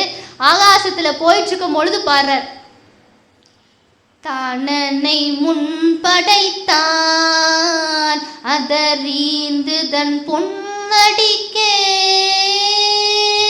தானனை முன்படைத்தான் அதறிந்து தன் பொன்னடிக்கே நானன பாடலந்தோ நாயினேனை பொருட்படுத்து நானன பாடலந்தோ நாயினேனை பொருட்படுத்து வானனை வந்ததிற்கொள்ள மத்த யானை அருள் புரிந்து வானனை வந்ததிற்கொள்ள மத்த யானை அருள் புரிந்து ஊனுயிர் வேறு செய்தான் ஊனுயிர் வேறு செய்தான் நொடித்தான் மழை உத்தமனே அப்படின்னு பாடுற. நொடித்தான் மலை உத்தமனே அதுதான் கைலாசம். இப்போ கைலாசம்னா நம்ம போகிறோம் இல்லையா, கைலாஸ் யாத்திரைன்னு சொல்லுவாங்க இல்லையா, அது கைலாசம்தான். அது பூலோகத்து கைலாசம். இவர் போனது அதற்கும் மேலே இருக்கக்கூடிய கைலாசம். அது எங்கே இருக்குன்னா சூரிய மண்டலத்தை தாண்டி இருக்கு. அந்த கைலாசத்துக்கு தான் இவர் போகிறார். அங்கே தான் சிவபெருமான் இருக்கிறார். அந்த இடத்துக்கு தான் நொடித்தான் மலை என்று பேர். அப்படி நொடித்தான் மலை உத்தமனேன்னு சொல்லி பாடுறார். இப்போ ஆகாசத்துல தானே இவர் பாடிட்டு போறார். இந்த பாடல்கள் நமக்கு கிடைக்கணுமே அப்படின்னு அவர் சொல்றார். வர்ண பகவானே, நான் பாடிய இந்த பாடல்களை அஞ்சை களத்துல திரு அஞ்சை களத்துல சேர்த்துடு அப்படின்னு சொல்ல வர்ண பகவானும் திரு அஞ்சை களத்துல அந்த பதிகத்தை சேர்த்துட்டார். அதனாலதான் இப்போ நமக்கு அந்த பாடல் கிடைச்சிருக்கு. இப்போ ஆகாசத்துல போயிட்டு இருக்கிறாங்களா, அப்போ இந்த திருக்கோவிலூர்ல அவ்வை பாட்டி விநாயகருக்கு பூஜை பண்ணிட்டு இருக்காங்க. சேரமான் பெருமான் அவ்வை பாட்டியை கூப்பிடுறாங்க. பாட்டி, நாங்கள் கைலாசம் போகிறோம், நீங்களும் வாங்க. நான் விநாயகருக்கு பூஜை பண்ணிட்டு இருக்கேன். நான் பூஜை முடிச்ச உடனே வந்துடுறேன். நீங்கள் முன்னால் போங்க, நான் பூஜையை முடிச்சுட்டு வந்துடுறேன்னாங்க. சரின்னு அவங்களும் கைலாசம் போயிட்டு இருக்காங்க. இந்த அவ்வை பாட்டி என்ன பண்ணாங்க, ரொம்ப வேகமாக பூஜை பண்ணுறாங்க. இப்போ நம்மளே ஒரு ஊருக்கோ ஒரு இடத்துக்கோ ஒரு ஃபங்க்ஷனுக்கோ போகணும்னா எல்லா வேலையும் வேக வேகமாக பண்ணுவோம் இல்லையா, வேக வேகமாக வேலை பார்ப்போம் இல்லையா. அது மாதிரி இவங்க கைலாசம் போக வேண்டும், சீக்கிரம் கைலாசம் போகணும் அப்படின்ற ஒரு ஆசையில் ரொம்ப வேக வேகமாக பூஜை பண்ணுறாங்க. வேக வேகமாக பூஜை பண்ண உடனே விநாயகர் பெருமான் காட்சி கொடுத்தார். பாட்டி, ஏன் பாட்டி இவ்வளோ வேகமாக பூஜை பண்ணுற? ஒன்றும் இல்லை, இந்த சேரமான் பெருமானும் சுந்தரமூர்த்தி சுவாமிகளும் கைலாசத்துக்கு போகிறாங்களாம். நானும் கைலாசம் போகணும், இந்த பூஜையை முடிச்சுட்டா உடனே கிளம்பிடுவேன், அதனால தான் வேக வேகமாக பூஜை பண்ணுறேன். உடனே பிள்ளையார் சொன்னார், பாட்டி நீ எப்பவும் போல மெதுவாக நிறுத்தி நிதானமாக பூஜை பண்ணு, அவங்க கைலாசம் போகிறதுக்கு முன்னாலேயே உன்னை கொண்டு போய் அங்கே சேர்த்துடுறேன் சொன்ன உடனே அப்போதான் விநாயகர் அகவல் என்று சொல்லக்கூடிய பதிகத்தை படிக்கிறாங்க. சீதக்கலவ செந்தாமரைப்பும் பாத சிலம்பும் பல இசை பாட பொன்னரை ஞானமும் பூந்துகில் ஆடையும் வண்ண மரங்கில் வளர்ந்தொளி எரிப்ப அப்படின்னு பாடிட்டே போறாங்க. கடைசியா முடிக்கிறாங்க, வித்தக விநாயகா விரைகளர் சரணே. ஏன்னா டைம் இல்லை, ஃபுல் பாட்டே படிக்கும். கடைசியா முடிக்கிறாங்க, வித்தக விநாயகா விரைகளர் சரணேன்னு முடிக்கிறாங்க. பதிகத்தை முடிச்ச உடனே பிள்ளையார் தும்பிக்கையால் இப்படி தூக்கி கைலாசத்துல இப்படி வச்சுட்டார். அவங்க நம்பிக்கையா பாடினாங்க, தும்பிக்கையால இப்படி தூக்கி இப்படி வச்சிட்டார். ஒரு நொடி தான். அவ்வை பாட்டி நேராக கைலாசத்துக்குள்ள போய் சிவபெருமானுடைய திருவடிகளிலே வீழ்ந்து வணங்கி நிற்கிறார்கள். சிவபெருமான் பக்கத்துல நிற்கிறாங்க. அதுக்கப்புறமா தான் சேரமான் பெருமானும் சுந்தரமூர்த்தி சுவாமிகளும் அந்த இடத்துக்கு வர்றாங்க. சுந்தரமூர்த்தி சுவாமிகளுக்கும் ஆச்சரியம், பாட்டி அங்கே கோவிலூர்ல பூஜை பண்ணிட்டு இருந்தாங்க, இங்கே எப்படி வந்தாங்க, அதுவும் நமக்கும் முன்னால எப்படி இங்கே வந்தாங்க, ஆச்சரியமா போயிடுச்சு. சுந்தரமூர்த்தி சுவாமிகள் கேட்குறார், பாட்டி நீங்கள் எப்படி இங்கே வந்தீங்க? அப்போ பாட்டி சொல்கிறாங்க, என்னைய விநாயக பெருமான் தான் தும்பிக்கையால் தூக்கி ஒரு நொடியில் என்னை கைலாசத்தில் சேர்த்துட்டார். சிவபெருமானுடைய திருவடியில் ஒரு நொடியில் கொண்டு வந்து சேர்த்துட்டார். எல்லாம் அவருடைய திருவருள்ன்றாங்க. ஆக விநாயக பெருமானை வழிபாடு பண்ணோம்னா இகசுகத்தையும் தருவார், பரசுகத்தையும் தருவார். இதுக்கு தான் பந்தம்னு பேர். இதுதான் திருமணம், 2 கல்யாணம் பண்ணி வைப்பார். அப்படிப்பட்டவர் விநாயக பெருமான். கேட்டதையெல்லாம் வாரி வழங்கக்கூடியவர். ஒரு சிவ அடியார்கள், சிவபூஜை செய்யக்கூடியவர்கள் அப்படின்னா அவங்களுக்கு வேண்டியதை கூட இருந்து பார்த்து பார்த்து பண்ணக்கூடியவர். நம்ம பிள்ளையார் பட்டியில கற்பக விநாயகர் சிவபூஜையிலே அமர்ந்திருக்கிறார். கையில் சிவலிங்கத்தோடு சிவபூஜை நான் செய்கிறேன் அப்படின்றத காமிக்கிறதுக்காகவே கையில் சிவலிங்கத்தோடு அமர்ந்திருக்கிறார். சிவபூஜை செய்யக்கூடியவர்களுக்கு கூட இருந்து எல்லாம் செய்யக்கூடியவர். நந்தனார் அப்படின்னு ஒரு சிவபக்தர். அவர் ஆதனூர் அப்படின்ற ஒரு அற்புதமான ஊரிலே அவதாரம் பண்ணவர். தாழ்த்தப்பட்ட குலத்தை சார்ந்தவர், ஆனாலும் அந்தனர் மாதிரி வாழ்ந்தவர். அவருக்கு ஒரு ஆசை. என்ன ஆசைன்னா, ஆதனூருக்கு பக்கத்திலே திருப்புன்கூர் அப்படின்னு ஒரு திருத்தலம். அந்த திருப்புன்கூரிலே சிவலோகநாதன் என்கின்ற திருப்பெயரிலே சிவபெருமான் எழுந்தருளி அனுக்கிரகம் பண்றார். அந்த ஊருக்கு போனவங்க தான் நிறைய பேர் சொல்றாங்க, சிவபெருமான் பார்க்க அழகா இருக்கிறார், அற்புதமா இருக்கிறார், பார்த்தா பார்த்துட்டே இருக்கலாம் போல, அவ்வளோ அழகா இருக்கிறார், சிவபெருமானை நான் அங்கே பார்த்தேன்னு சொல்லி நிறைய பேர் சொல்றாங்க. இதை கேட்ட உடனே அவருக்கு ஒரு ஆசை, இந்த சிவலோகநாதனை பார்க்கணும், சிவபெருமானை தரிசனம் பண்ணணும் அப்படின்னு அவருடைய ஆதனூர்ல இருந்து கிளம்புற. போகும்போது எல்லாரையும் கூப்பிடுற, தான் பெற்ற இன்பம் பெருக இவ்வையகம் கூப்பிடுற, எல்லாரும் வாங்க கோயிலுக்கு போகலாம், சிவபெருமானை பார்க்க போகலாம், சிவதரிசனம் கிடைக்கும், வாங்க போகலாம்னு சொல்லி கூப்பிடுறாங்க. எல்லாரும் வர மறுக்கிறாங்க. அங்கே போய் என்ன செய்ய, இங்கேருந்து வேலை பார்த்தாலாவது நமக்கு சம்பளம் கிடைக்கும், வேலையை விட்டுட்டு அங்கே போய் பார்த்து என்ன பண்ண போகிறோம் நம்ம அப்படின்னு யாரும் வர்ற. சில பேர்லாம் சொல்லுவாங்க, எதுக்கு கோவிலுக்கெல்லாம் போகணும், வீட்டிலே இருந்து கும்பிட்டுக்கலாமே சாமியை, சிவபெருமான் தான் எல்லா இடத்துலையும் இருக்கிறாரே, தூணிலும் இருக்கிறார், துரும்பிலும் இருக்கிறார், எல்லா இடத்துலையும் சிவபெருமான் நிறைந்து இருக்கிறார், அம்பா எல்லா இடத்துலையும் நிறைஞ்சிருக்கிறார், அப்புறம் எதுக்கு நான் வெளியூருக்கெல்லாம் போய் வழிபாடு பண்ணணும், இருந்த இடத்துல இருந்தே வழிபாடு பண்ணலாமே அப்படிம்பாங்க. அதாவது இப்போ குற்றாலம் இருக்கு, குற்றால அருவி சீசன் அப்போ குற்றால அருவி அப்படி நிறைய தண்ணி வரும், குளிக்கிறதுக்கே நல்லா எவ்வளோ சந்தோஷமா இருக்கும். ஒருத்தர் குற்றாலம் போலான்னு சொல்லி அவர் நண்பரை கூப்பிட்டார். அவர் நண்பர் சொன்னார், என்னால் குற்றாலத்துக்கெல்லாம் வர முடியாது, எனக்கு நேரம் இல்லை, நான் வேலைக்கெல்லாம் வர போகணும், எனக்கு சுத்தமாக டைமே கிடையாது, குற்றாலம்லாம் நான் வர முடியாது அப்படின்ற. அவர் நண்பர் சொன்னார், குற்றாலத்தில் நல்லா தண்ணி ஓடுதாண்டா, இப்போ சீசன் டைம் போனோம்னா நல்லா இருக்கும், குடுக்குடுன்னு நல்லா காத்தடிக்கும். குற்றாலத்தில் அருவி இப்படி கொட்டும், அருவி மாதிரி தண்ணி கொட்டும், நல்லா குளிக்கலாம் அப்படின்றாரா. உடனே அவர் சொன்னார், எங்கள் வீட்டில் ஷவரை திருக்கி விட்டாலே அருவி மாதிரி தண்ணி கொட்டும், நான் அங்கேயே குளிச்சுக்கிறேன், நான் இதுக்கு அங்கெல்லாம் வரணும் அப்படின்னாரு. அதாவது இவர் வீட்டில் ஷவரை திருக்கி விட்டு குளிக்கிறதும் குற்றாலத்தில் குளிக்கிறதும் ஒன்றா. அது எவ்வளவு மனதிற்கு சந்தோஷத்தை கொடுக்கும். மூலிகையிலிருந்து வரக்கூடிய தண்ணி உடம்புக்கு குளிர்ச்சி, ஆனந்தம் கிடைக்கும். இப்போ வீட்டில் ஷவரில் குளிக்கிறதும் குற்றாலத்தில் குளிக்கிறதும் ஒன்றா. அது மாதிரி தான் சிவபெருமான் எல்லா இடத்துலையும் தான் இருக்கிறார். இருந்தாலும் அந்தந்த இடத்துக்கு போய் வழிபாடு பண்ணுறது தான் சிறப்பு. எல்லாருமே தல யாத்திரை பண்ணியிருக்கிறார்கள். திருஞான சம்பந்தர் 6 முறை தல யாத்திரை பண்ணியிருக்கிறார். நாவுக்கரசர் வயசான காலத்திலும் நடக்க முடியாத நிலையிலையும் தல யாத்திரை பண்ணியிருக்கிறார்.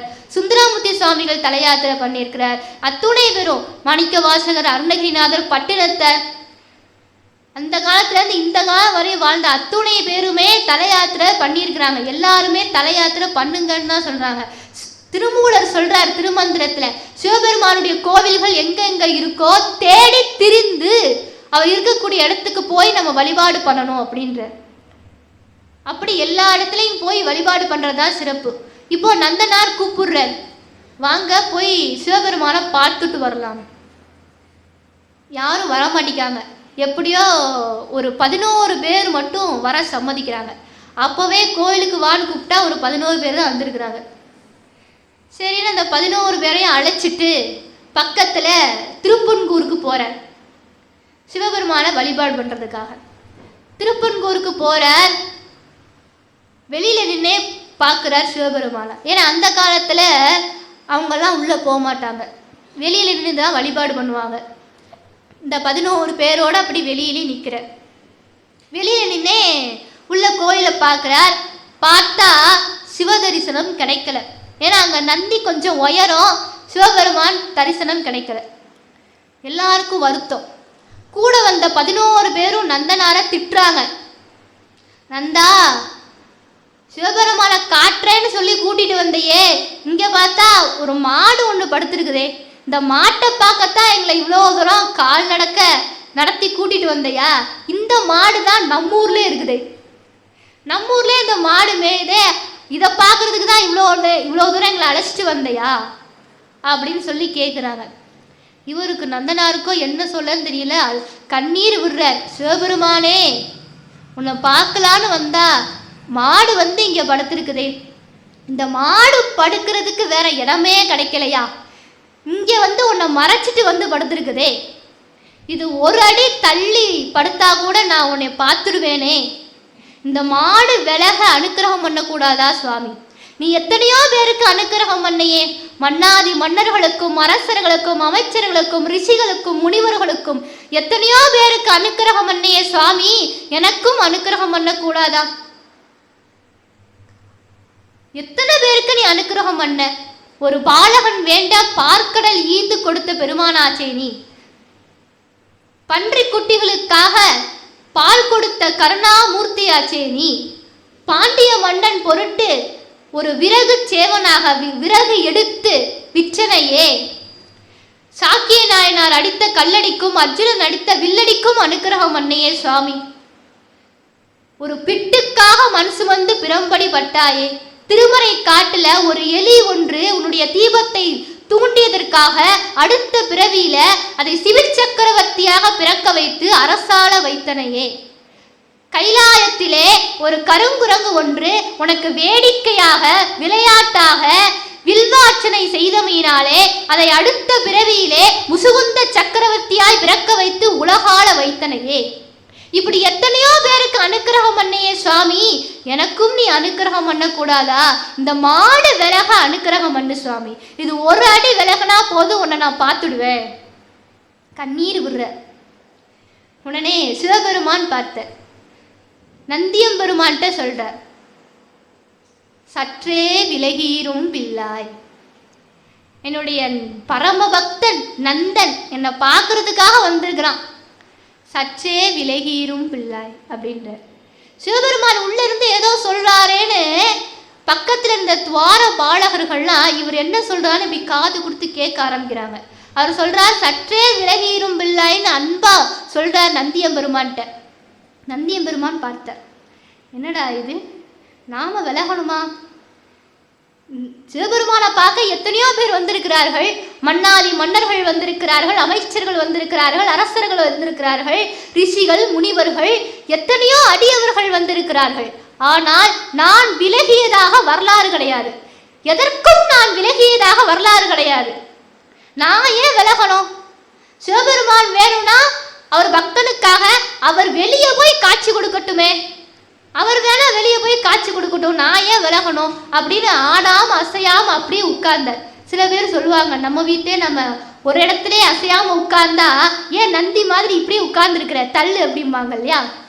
அப்படி நந்தி எம்பெருமான் ஆடாமல் அசையாம உட்கார்ந்தா. நாம நம்முடைய உரிமையை விட்டு கொடுக்க கூடாது, யாருக்காகவும் எதற்காகவும் நம்முடைய உரிமையை விட்டு கொடுக்க கூடாது. நான் ஏன் நகரணும்? சிவபெருமான் வேணா வெளியே போய் காட்சி கொடுக்கட்டும், நான் நகர மாட்டேன் அப்படின்னு அப்படியே ஆடாம அசையாம இருந்தார். சிவபெருமான் பார்த்தார், சற்று கோவிப்பார் போல, நந்தி, மற்றதெல்லாம் பொறுப்போம், முக்தினாலும் கொடுப்போம், பக்தனுக்கு குற்றம் செய்தால் ஒரு காலம் பொறுக்கவே மாட்டோம், விலகுன்னா. நந்தியம்பெருமான் அப்படியே பயந்து நடுநடுங்கி போய் சரசர சரசரன்னு 2 அடி தள்ளி போயிட்டார். நந்தனார் ஒரு அடி விலகுனா பார்த்துலாம் நினைச்சார். நந்தியம்பெருமான் 2 அடி தள்ளி போயிட்டார். அழகா சிவதரிசனம் கிடைச்சது. வெளியில நின்ன சிவபெருமானை பார்த்து பார்த்து ரசிச்சார்.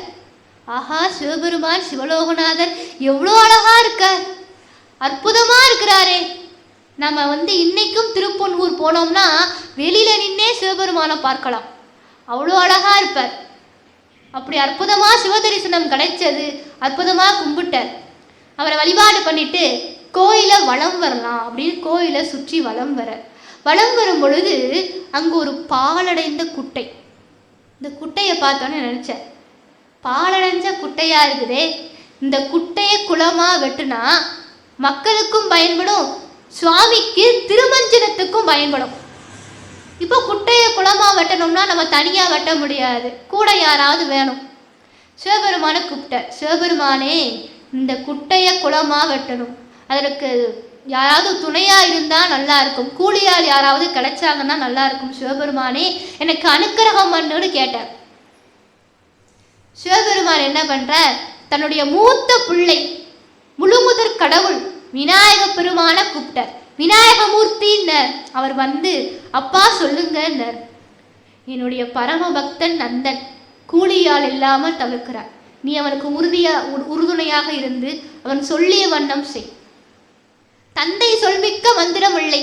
உடனே சரின்னு விநாயக பெருமானும் புறப்பட்டார். இந்த திருப்பொன்கூருக்கு வந்தார். ஒரு மண்வெட்டையும் மண் கூடையும் எடுத்துட்டு வந்தார்.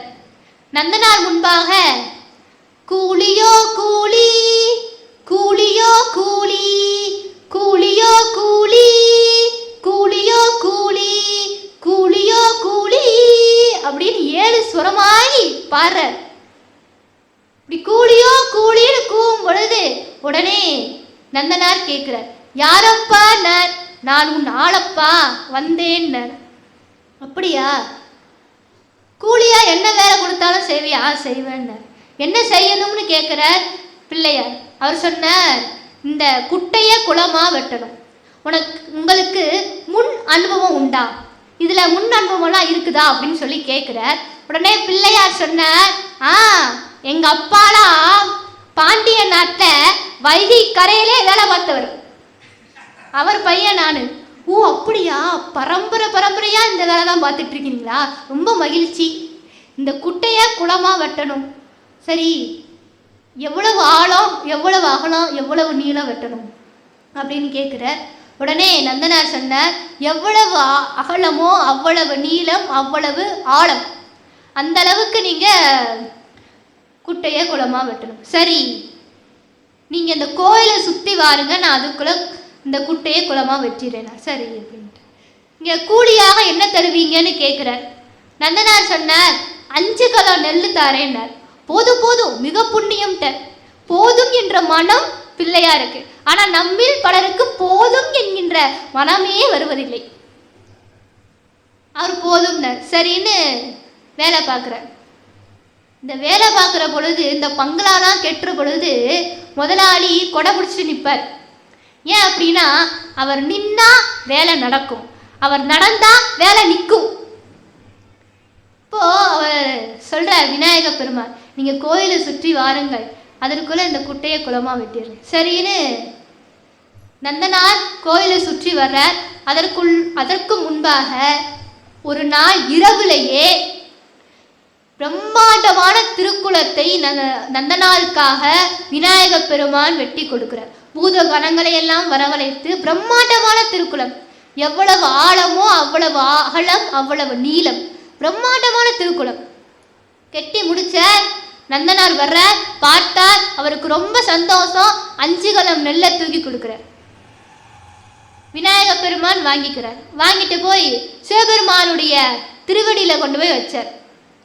சிவபெருமான் பார்த்தார், என்னுடைய பக்தன் கொடுத்ததை போய் திருவடியில வைக்கிறியேன்னு சொல்லி தலையில தூக்கி வச்சுக்கிட்டார். அப்படி விநாயக பெருமான் சிவ அடியார்களுக்காக தானே இறங்கி வந்து எல்லா வேலையும் செஞ்சவர். நாம இன்றைக்கும் அந்த திருப்பொன்கூர் போனோம்னா பிள்ளையார் வெட்டிய குளம்னு சிறப்பாக பிரம்மாண்டமாக பாதுகாப்பாக இன்னமும் வச்சிருக்கிறாங்க. அதுதான் சிறப்பு. ஏன்னா சில பல குளங்கள் எல்லாம் இன்றைக்கு பார்த்தோம்னா ரொம்ப பச்சை பசேன்னு இருக்குது. சொல்லுவாங்க, இந்த குளத்துல முங்கி எழுந்திரிச்சோம்னா நம்முடைய வினைகள் எல்லாம் தீர்ந்து போகும் அப்படிம்பாங்க. ஆனால் அந்த குளத்துல நம்ம முங்கி எழுந்தோம்னா பச்சைமையா மலை போல் மேனின்ற மாதிரி ஆயிரும். பச்சைமா மலை போல் மேனின்ற அளவுக்கு நம்முடைய உடல் ஆயிரும். ஆனால் அந்த அளவுக்கு பச்சை பசேன்னு இருக்கு. அப்படி பல திருக்குளங்கள் எல்லாம் பழுதுபட்டு போய் கிடக்கிறது. ஆனால் திருப்பொன்கூர்ல இன்றைக்கும் அந்த பிள்ளையார் வெட்டிய குளத்தை மிகவும் பாதுகாப்பாக வச்சிருக்கிறாங்க. அதுதான் ரொம்ப சிறப்பு. அந்த திருக்குளத்தில் இருக்கக்கூடிய நீரைத்தான் சிவலோகநாத பெருமானுக்கு திருமஞ்சனத்துக்கு பயன்படுத்துவார்கள். நம்ம போனோம்னா பார்க்கலாம், அற்புதமாக இருக்கிறது. அப்படி விநாயக பெருமான் சிவ அடியாருக்காக தானே இறங்கி வந்து அனுக்கிரகம் பண்ணியிருக்கிறார். அது மட்டும் இல்லை, ஒரு போர் நடக்குது அப்படின்னா அந்த போரிலே வெற்றியை தரக்கூடியவராகவும் விநாயக பெருமான் இருக்கிறார். காஞ்சிபுரத்திலே பல்லவர்களுடைய ஆட்சி காலம். அப்படி பல்லவர்கள் ஆண்டு கொண்டு வந்திருக்கிறார்கள். மகேந்திரவர்ம பல்லவன் என்று ஒரு பல்லவர், அவர் ஆட்சியிலே இருந்தார். அப்போ அந்த பக்கத்தில் இருந்து சாளுக்கியர்கள் படையெடுத்து வந்தார்கள். ராஷ்டிரகூடர்கள் என்றெல்லாம் சொல்வார்கள். சாளுக்கியர்கள் படையெடுப்பு வந்தது. அவங்க காஞ்சிபுரத்துக்கு வந்து காஞ்சிபுரத்திலே பல செல்வங்களை எல்லாம் கொள்ளையடிச்சுட்டு போயிட்டாங்க. காஞ்சிபுரத்திலே ஏகப்பட்ட செல்வங்கள் இருந்தது. இந்த ஏகாம்பரநாதருடைய கோவில் எல்லாம் முழுவதும் தங்கமா இருந்துச்சாம். அதெல்லாம் சுரண்டிட்டு போயிட்டாங்க. முஸ்லீம்கள் படையெடுப்பின் பொழுது, நிறையா படையெடுப்புகளின் பொழுது நம்மகிட்ட இருந்த செல்வங்கள் அத்துணையும் போயிடுச்சு. அப்படி செல்வத்தின் வளமாக இருந்தது தான் நம்முடைய நாடு. படையெடுப்பின் பொழுது நிறையா செல்வங்களை எல்லாம் கொண்டுட்டு போயிட்டாங்க. அப்போ சாளுக்கியர்கள் காஞ்சிபுரத்துக்கு வந்து மகேந்திரவர்ம பல்லவனை வீழ்த்தி காஞ்சிபுரத்தில் இருக்கக்கூடிய செல்வங்களை எல்லாம் கொண்டு போயிட்டாங்க, கொள்ளையடிச்சுட்டு போயிட்டாங்க. அவங்க எங்க இருக்கிறாங்கன்னா பம்பாயை தாண்டி இருக்கிறாங்க. பம்பாயை தாண்டி வாதாபி அப்படின்னு ஒரு கோட்டையை நிர்மாணம் செய்து அந்த கோட்டைக்குள்ள அந்த சாளுக்கிய மன்னன் இருக்கிறான். இப்போ மகேந்திரவர்ம பல்லவன் தோத்து போயிட்டார். அவருக்கு பையன் நரசிம்மவர்ம பல்லவன். அவருக்கோ கோபம் தாங்க முடியல. இவன் எங்கிருந்தோ வந்து நம்ம நாட்டில் இருக்கக்கூடிய செல்வத்தை எல்லாம் கொண்டுட்டு போயிட்டானே, இவனை எப்படியாவது வீழ்த்தணுமே, நம்முடைய செல்வத்தை எல்லாம் மீட்டு கொண்டு வரணுமேன்னு சொல்லி அவர் ஒரு படை தயார் பண்ணார். பெரிய படை தயார் பண்றார். அந்த படைக்கு தளபதியாக சிறுதொண்டர் என்கின்ற நாயன்மாரை நியமிக்கிறார். சிறுதொண்டருக்கு அப்போ என்ன பேருனா பரஞ்சோதியார்னு பேரு. இந்த பரஞ்சோதியார்ன்ற பேரு தான் பிற்காலத்தில் சிறுதொண்டர் அப்படின்னு அவருக்கு வந்தது. அந்த சிறுதொண்டர் தான் படைக்கு தளபதியாக இருக்கிறார். படை போகுது காஞ்சிபுரத்திலிருந்து அங்கே பம்பாயை தாண்டி வாதாபி என்கின்ற கோட்டைக்கு போய் சேர்ந்துட்டார். அந்த வாதாபி கோட்டையை முற்றுகையிடுகிறார் அந்த சிறுதொண்டர். ஒரு வாரம் முற்றுகையிட்டார். இவரை மீறி எதுவும் கோட்டைக்குள்ள போகவும் முடியாது, இவரை மீறி கோட்டைக்குள்ள இருந்து எதுவும் வெளியே போகவும் முடியாது. ஆனாலும் அந்த சாளுக்கிய மன்னருக்கு உள்ளேயே எல்லாமே கிடைக்குது. அந்த வசதிகள்லாம் அவனுக்கு இருந்தது. உள்ளே எல்லாம் கிடைக்கிறதுனால வெளியே வரக்கூடிய வாய்ப்பு இல்லை. இவர் அந்த கோட்டையே சுற்றி சுற்றி வர்றார். சிறுதொண்டர் அப்படி அந்த கோட்டையே சுற்றி சுற்றி வரும் பொழுது அந்த கோட்டையிலே ஒரு மாடம் இருந்தது. அந்த மாடத்திலே 5 கரத்தோடும் யானை முகத்தோடும் விநாயக பெருமான் காட்சி கொடுக்கிறார். விநாயக பெருமான் பக்கத்தில் போய் அவரை வணங்கி நிற்கிறார். அப்போ சிறுதொண்டர் சொன்னார், பெருமானே, இந்த கோட்டைக்குள்ள இருக்கக்கூடிய இந்த சாளுக்கிய மன்னர் எங்க தேசத்துக்கு வந்து காஞ்சிபுரத்திலே எங்களுடைய மன்னரை வீழ்த்தி எங்களுடைய செல்வங்களை எல்லாம் கொள்ளையடிச்சுட்டு வந்துட்டான்.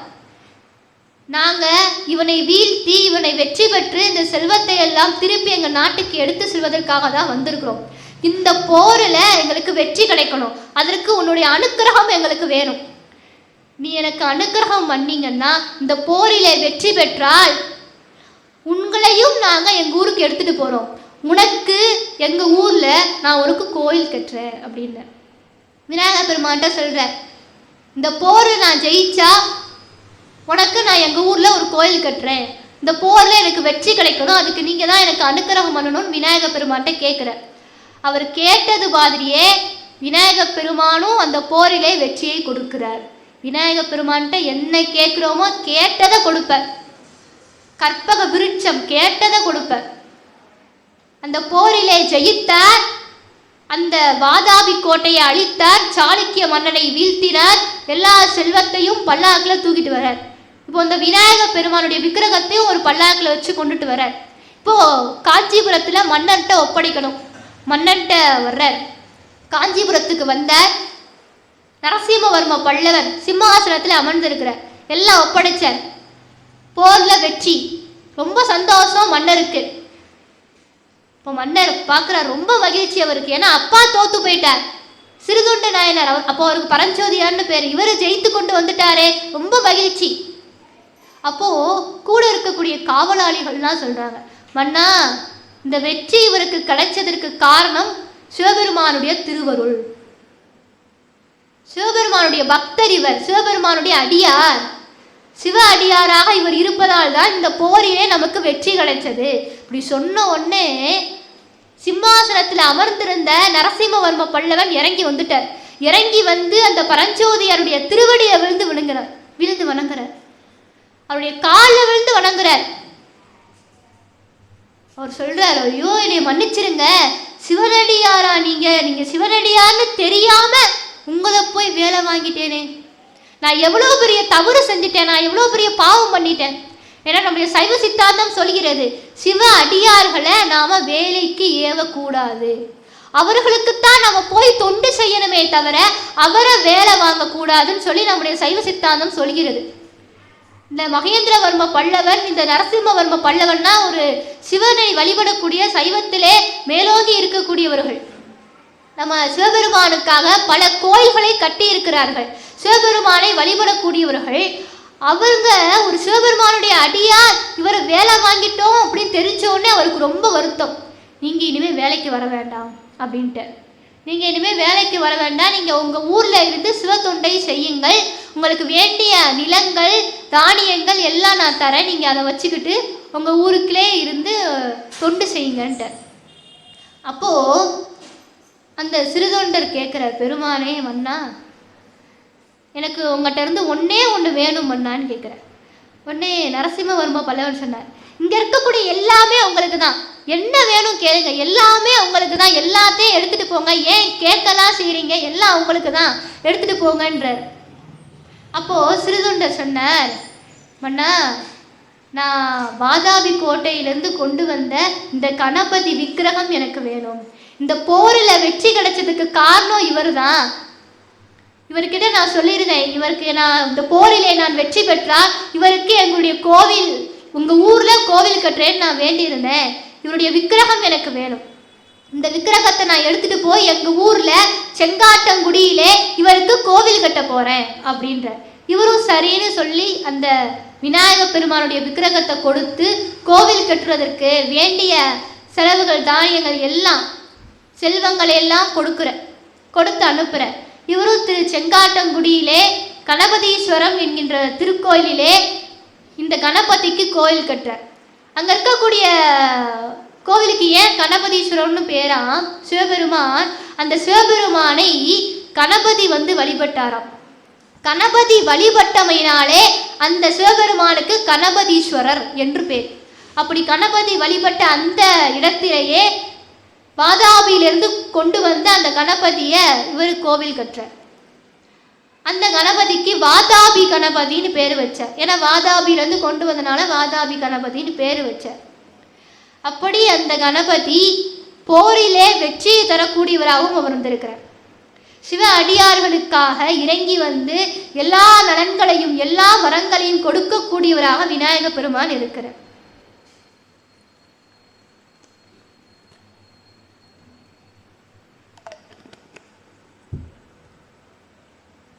இன்னும் அவருடைய அற்புதங்கள் பல இருக்கிறது. இருந்தாலும் நேரத்தின் அருமை கருதி ஒரே ஒரு அற்புதத்தோடு நிறைவு செய்து கொள்கிறேன். ராமாயணத்திலே அந்த ராவணனுடைய வதம் முடிஞ்சது. அது முடிஞ்ச உடனே அடுத்து ராமனுக்கு பட்டாபிஷேகம் நடந்தது.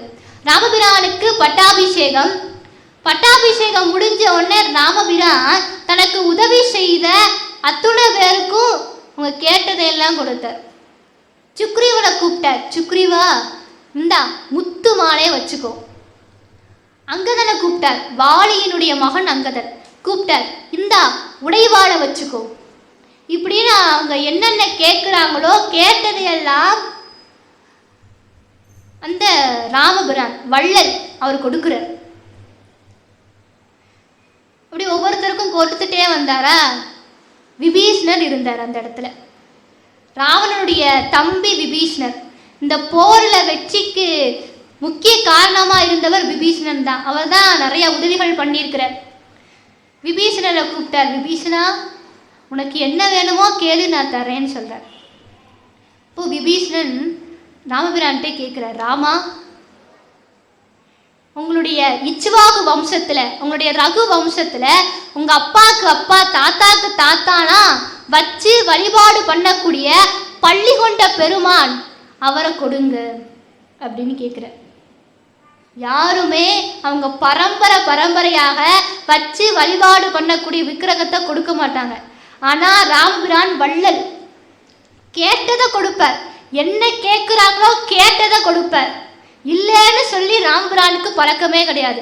கேட்டதை கொடுப்பார். ஒரு கேட்டாரா, கேட்ட உடனே சரின்னு கொடுத்துட்டார். அந்த பள்ளி கொண்ட பெருமான் விக்கிரகத்தை, அந்த பள்ளி கொண்ட பெருமானை கொடுக்குறார் விபீஷணன்ட்ட. கொடுக்குற போது சொன்னார், விபீஷணா இந்தா வாங்கிக்கோன்னார். விபீஷணன் சொன்னார், ராமா, இந்த பள்ளி கொண்ட பெருமானை நான் இலங்கைக்கு எடுத்துட்டு போய் அங்கே வச்சு வழிபாடு பண்ண போறேன்னு சொன்னார். உடனே ராமபிரான் சொன்னார், இந்த பள்ளி கொண்ட பெருமானை நீ எந்த இடத்துல வைக்கிறியோ அங்கே அது நிலை பெறும் அப்படின்னார். சரின்னு சொல்லிட்டு பள்ளி கொண்ட பெருமானை வாங்கிட்டு போறார். எங்க அயோத்தியிலேருந்து கிளம்புற விபீஷணர். லங்கைக்கு போனோம். அயோத்தியிலேருந்து புறப்படுறார். புஷ்பக விமானத்தில் புறப்படுறார். இப்படி இலங்கைக்கு போகும்பொழுது புறப்படக்கூடிய வழியிலே வானத்தில் வந்துட்டுருக்கார். வந்துட்டு இருக்கும் பொழுது திருச்சிராப்பள்ளி பக்கம் வந்தார். திருச்சிராப்பள்ளி பக்கம் வந்துட்டுருக்கார். இப்போ தேவர்கள் எல்லாரும் போய் விநாயக பெருமான்கிட்ட முறையிடுகிறார்கள். விநாயக பெருமான்கிட்ட சொல்றார், விநாயக பெருமானே, ராவணனுடைய தம்பி விபீஷ்ணர் அவர் ராமபிரான்கிட்ட பள்ளி கொண்ட பெருமானை வாங்கிட்டு போறார். லங்கைக்கு எடுத்துட்டு போய் வழிபாடு பண்ண போறாங்களாம். என்னதான் இருந்தாலும் இவங்க ஒரு அரக்கர்கள். 1000 தான் இருந்தாலும் இவங்க அரக்கர்கள். இப்போ விபீஷணன் நல்லவன் தான். ஆனா இலங்கையில இருக்கக்கூடிய அரக்கர்கள் எப்படிப்பட்டவர்கள்? அங்க போய் இந்த பள்ளி கொண்ட பெருமானை வச்சாங்கன்னா என்ன ஆகும்? அரக்கர்களுடைய தலை நிமிர்ந்துடும். இப்பதான் ராவனுடைய இம்சையிலேருந்து நம்ம தப்பிச்சிருக்கோம். அதுக்குள்ள இன்னொரு அரக்கர்களுடைய பிரச்சனை நமக்கு வந்துடுமே. அந்த பள்ளி கொண்ட பெருமான் மட்டும் இலங்கைக்கு போயிட்டாருன்னா அந்த அரக்கர்களை அசைச்சிக்க முடியாது. அவங்கள ஒன்றும் அழிக்கிறதுன்றது சுலபமாக கிடையாது. ரொம்ப கஷ்டமாக போயிடும். அவங்களுடைய தொல்லை வேற தாங்க முடியாது. எப்படியாவது தடுக்கணும். அவன் லங்கைக்கு அதை எடுத்து சொல்லாமல் நீங்கள் தான் தடுக்கணும் அப்படின்னு சொல்லி விநாயக பெருமான்கிட்ட கேட்குறாங்க. சரின்னு சொல்லி விநாயக பெருமானும் வந்துட்டார். திருச்சிராப்பள்ளிக்கு இவர் போறாரா, திருச்சிக்கு வந்துட்டார். அந்த காவிரிக்கு பக்கத்தில், காவிரி ஆற்றங்கரைக்கு பக்கத்துல வர்ற மலைக்கு பக்கத்தில் வந்து ஒரு அந்தனரா குட்டியா குட்டையா ஒரு சின்னஞ்சிறு பாலகனா நிற்கிறார். இப்போ வானத்துல விபீஷணன் போயிட்டு இருக்கார். அப்படி போயிட்டு இருக்கும் பொழுது அப்படி இந்த காவேரியை பார்க்குற. காவேரி எவ்வளோ அற்புதமான ஒரு ஜீவநதி காவேரி. ஒரு பழமொழி ஒன்று சொல்லுவாங்க, திருச்சிராப்பள்ளிக்கு போனவன் காவிரியில குளிக்காம போனா காவிரிக்கு நட்டமா அவனுக்கு நட்டமா அப்படிம்பாங்க. திருச்சிராப்பள்ளிக்குள்ள போனா காவிரியில ஸ்நானம் பண்ணணும். துலா காவிரினே ஒன்று உண்டு. ஐப்பசி மாதம் 29 நாள், அதுக்கப்புறம் கார்த்திகை 1 நாள், சேர்த்து 30 நாள் துலா காவிரின்னு சொல்லி 30 நாளும் காவிரியிலே நீராடுவார்கள். ஏன்னா காவிரியிலே நீராடினால் எல்லா தீர்த்தங்களிலும் நீராடிய பலன். கங்கைக்கு ஒப்பானது காவிரி. அப்படிப்பட்ட நீர், அந்த காவிரியில நீராடாம போகலாமா? இவர் பார்த்தாரா, காவிரியை பார்த்த உடனே நீராடணும்னு தோணுச்சு, ஸ்நானம் பண்ணணும்னு தோணுச்சு. ஆனா கையில பள்ளி கொண்ட பெருமான் இருக்கிறார். ராமபிரான் சொல்லியிருக்கிறார், எந்த இடத்துல வைக்கிறோமோ அங்கு நிலை பெறும். இவர் யார்கிட்ட போய் கொடுக்கறது? இப்படி பார்த்தாரா, பார்த்தா ஒரு குட்டையா சின்னஞ்சிறு பாலகனா ஒரு சின்ன பையன் ஒருத்தர் இருந்தார். கீழே இறங்கினார். அந்த பாலகன் கிட்ட வந்தார். பிள்ளாயினார். ஏன்னா அவருக்கு ஒரு பிள்ளையா தானே இருக்கிறார். பிள்ளாயினார். அவர் என்னன்னார், இந்த பள்ளி கொண்ட பெருமானை கொஞ்ச நேரம் கையில் வச்சிருங்க, நான் காவிரியில ஸ்நானம் பண்ணிட்டு வந்து வாங்கிக்கிறேன். சரின்னு சொல்லிட்டு அந்த சிறுவரும் அந்த பள்ளி கொண்ட பெருமானை கையில் வாங்கிக்கிறார். வாங்கினா கணம் தாங்க முடியல, எடையை தாங்க முடியல, ரொம்ப கணக்குற. உடனே அவர் சொன்னார், பெருமாள் ரொம்ப கணக்குறாரே. ஆமாம், கணக்கத்தான் செய்வார். என்னால் இவரை ரொம்ப நேரம் சுமக்க முடியாதே, என்னால் ரொம்ப நேரம் இவரை சுமக்க முடியாது, சீக்கிரம் வந்துருங்கன்னு. சரி கொஞ்ச நேரம் வச்சிருங்க, நான் ஸ்நானம் பண்ணிட்டு வந்து வாங்கிக்கிறேன். உடனே சிறுவர் சொன்னார், என்னால் சுமக்க முடிஞ்ச அளவுக்கு தான் நான் இவரை சுமப்பேன். என்னால் முடியலன்னா 1 2 3 சொல்லுவேன், அதுக்குள்ளே நீங்கள் வந்துடணும். இல்லைன்னா நான் இவரை கீழே வச்சுடுவேன். இல்லை நான் அதுக்குள்ளே வந்துடுறேன் அப்படின்னார். சரின்னு விபீஷணனும் காவேரியில் ஸ்நானம் பண்ண போகிறார். அந்த சிறுவர் கையில் பள்ளி கொண்ட பெருமானை வச்சிருக்கிறார். கணம் தாங்க முடியல. 1 தோ வந்துடுறேன்னா விபீஷணன், 2 தோ வந்துக்கிட்டே இருக்கேன்னா, 3 சத்தமே இல்லை, கீழே வச்சுட்டார். அப்போ விபீஷணன் வந்து பார்க்கிறார், பள்ளி கொண்ட பெருமான் கீழே இருக்கிறார். விபீஷணன் தூக்க முயற்சி பண்றார். ராவணனுக்கு தம்பி விபீஷணன். அப்ப அவர் எப்படி இருப்பார்? ராவணன் கைலாயத்தை தூக்குனவர், அவனுக்கு தம்பி விபீஷணன். அவர் எப்படி இருப்பார்? தூக்குறார். பள்ளி கொண்ட பெருமானை தூக்க முயற்சி பண்றார், முடியல. அவரை எடுக்க அவருடைய கனம் கூடிட்டே போகுது, தூக்க முடியல. இவருக்கு கோபம் வந்துருச்சு விபீஷணருக்கு. அந்த சிறுவனுடைய தலையில ஓங்கி ஒரு குட்டு வச்ச உடனே விநாயக பெருமான் காட்சி கொடுத்தார். உன்னை காலில் விழுந்துட்டார். பெருமானே, வந்தது நீங்கன்னு தெரியாம உங்களுடைய தலையில போய் குட்டு வச்சுட்டேன், நீ மன்னிச்சிருங்கன்னு சொல்றார். உடனே விநாயக பெருமான் சொன்னார், விபீஷணா நீ கவலைப்படாத, இவருடைய நான் பள்ளி கொண்ட பெருமானை இங்க வைத்தாலும் இவருடைய முகமானது தென் திசை நோக்கி உன்னுடைய இலங்கை நகரத்தை நோக்கி தான் இருக்கிறது. நீ இலங்கையில இருந்து கொண்டே நீ இவரை நினைச்சா அங்கேயே உனக்கு அனுக்கிரகம் பண்ணுவார். நீ உன்னுடைய இடத்திலிருந்தே இவரை வழிபாடு பண்ணலாம் அப்படின்னு சொல்லி விநாயக பெருமான் சொல்ற. உனக்கு எப்பொழுதும் அவருடைய அனுக்கிரகம் கிடைக்கும்னு சொல்லி ஆசீர்வாதம் பண்ற. அப்படி அவருடைய ஆசீர்வாதத்தை வாங்கி கொண்டு விபீஷணன் அங்கிருந்து புறப்படுற. அந்த விநாயக பெருமான் தான் திருச்சியிலே மலைக்கோட்டையில இருக்கக்கூடிய உச்சி பிள்ளையார். அவருடைய தலையில இன்னைக்கும் அந்த பள்ளம் இருக்கும். ஏன்னா அந்த விபீஷணன் கொட்டு வைத்ததுனாலே அவருடைய தலையில இன்றைக்கும் பள்ளம் இருக்கும். அந்த உச்சி பிள்ளையார், திருச்சி உச்சி பிள்ளையார், மலைக்கோட்டை பிள்ளையார், அவருடைய திருவுருளாலே ஸ்ரீரங்கத்து பெருமான் இஸ்வாகு வம்சத்தை தாண்ட ராமபிரான் பரம்பரையாக வச்சு வழிபாடு பண்ண விக்கிரகம் அந்த பள்ளி கொண்ட பெருமான் திருச்சியிலே எழுந்தருளி இருப்பதற்கு காரணமா இருந்தவர் விநாயக பெருமான். அதுவும் எப்படி வச்சிருக்கிறார்னா,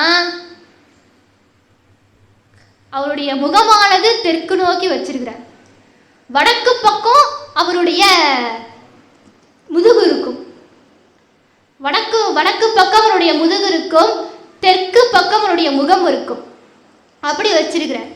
அதை கூட பெரியவாச்சான் பிள்ளையார் சொல்லுவார், ஏன் வடக்கு பக்கம் பெருமாள் முதுகு காமிச்சிருக்கிறார், தெற்கு பக்கம் முகத்தை காமிச்சு இருக்கிறாரு, என்ன காரணம் அப்படின்னா, அந்த வடக்கு பக்கம் முதுகு காமிச்சிருக்கிறதுக்கு என்ன சொல்றாருன்னா, சமஸ்கிருதத்திற்கு புறத்தை காட்டி தெற்கு பக்கம்தான் தமிழ், வீர தமிழுக்கு முகத்தை காட்டி பள்ளிகொண்ட பெருமான் படுத்திருக்கிறார் அப்படின்ற. அதனால்தான் இன்னைக்கும் நம்ம வைஷ்ணவ ஆலயங்களிலே விஷ்ணு திருவீதி விழா வர்ற பொழுது, பெருமாள் திருவீதி விழா வர்ற பொழுது அடியார்கள் பாடிட்டே வருவாங்க. திருக்கோஷ்டிகள்னு அவங்களுக்கு பேர். முன்னாடியும் அடியார்கள் பாடிட்டு வருவாங்க, பின்னாலே அடியார்கள் பாடிட்டு வருவாங்க. முன்னாடி இருக்கக்கூடிய அடியார்கள் அந்தணர்கள் அவங்கெல்லாம் தமிழ் நூலை பாடிக்கொண்டு வருவார்கள். 4000 திவ்ய பிரபந்தத்தை பாடிக்கொண்டு வருவார்கள். பின்னாலே வரக்கூடிய அடியார்கள் சமஸ்கிருதமான வேதங்களை பாடிக்கொண்டு வருவார்கள். அப்படி இன்றைக்கும் திருவீதி விழா விஷ்ணு வரும் பொழுது, பெருமாள் வரும் பொழுது இன்றைக்கும் இப்படித்தான் எல்லா இடங்களையும் பாடிக்கொண்டு வருகிறார்கள். இன்னொரு அடியார் சொல்றார், ஏன் பெருமாள் தெற்கு முகம் நோக்கி படுத்திருக்கிறார்? ஸ்ரீரங்கத்து அரங்கநாத பெருமாள் தெற்கு திசையில் அவருடைய முகம் இருக்கிறதே, என்ன காரணம்னா, பிற்காலத்துல இந்த தெற்கு திசையில தான் சாட்சாத் மகாலட்சுமி ஸ்ரீ ஆண்டாள் நாச்சியாராக அவதாரம் பண்ண போகிறாள். அவருடைய வரவை எதிர்பார்த்து காத்து கொண்டிருப்பது போல தெற்கு பக்கம் தன்னுடைய முகத்தை வச்சிருக்கிறார். அப்படியெல்லாம் பல அடியார்கள் பாடி இருக்கிறார்கள். அப்படி அந்த ஸ்ரீரங்கத்து பெருமாளை நாம் வழிபாடு பண்றோம். வைஷ்ணவ திருத்தலங்களிலே சிறப்பான தலம் ஸ்ரீரங்கம். அந்த ஸ்ரீரங்கத்து அரங்கநாத பெருமான் திருச்சியிலே எழுந்தருளி இருப்பதற்கு முக்கிய காரணமாக இருந்தவர் திருச்சி மலைக்கோட்டை உச்சி பிள்ளையார். அப்படி விநாயக பெருமான் பல அற்புதங்களை செய்திருக்கிறார். இன்னும் நிறைய அற்புதங்களை எல்லாம் செய்திருக்கிறார். இருந்தாலும் நம்ம நேரத்தின் அருமை கருதி நம்ம இதோடு நிறைவு செய்து கொள்கிறோம். இந்த அளவிலே நாம் விநாயக பெருமானை பற்றி இவ்வளவு நேரம் சிந்தித்தோம்.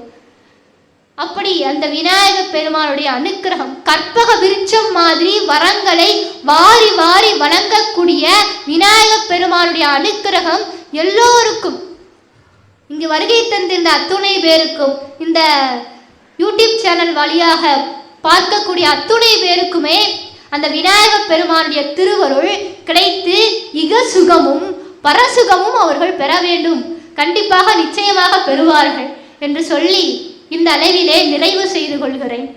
களையாத கல்வியும் குறையாத வயதும் ஓர் கபடு வாராத நட்பும் கஞ்சாத வளமையும் குஞ்சாத இளமையும் கழு பிணி இல்லாத உடலும் சலியாத மனமும் அன்பு அகலாத மனைவியும் தவறாத சந்தானமும் தாளாத கீர்த்தியும் மாறாத வார்த்தையும் தடைகள் வாராத கொடையும் தொலையாத நிதியமும் கோணாத கோளும் ஒரு துன்பம் இல்லாத வாழ்வும் தூயனின் பாதத்தில் அன்பும் உதவி பெரிய தொண்டரோடு கூட்டு கண்டாய் அலையானை அருதையிலும் மாயனது தங்கையே ஆதி கடவுரின் வாழ்வே அமுதீசர் ஒரு பாகம் அகலாத சுகவாணி அருள்வாயினி அபிராமியே அருள்வாயினி அபிராமியே அருள்வாயினி அபிராமியே தென்னாடுடைய சிவனே போற்றி எந்நாட்டவர்க்கும் இறைவா போற்றி. திருச்சிற்றம்பலம்.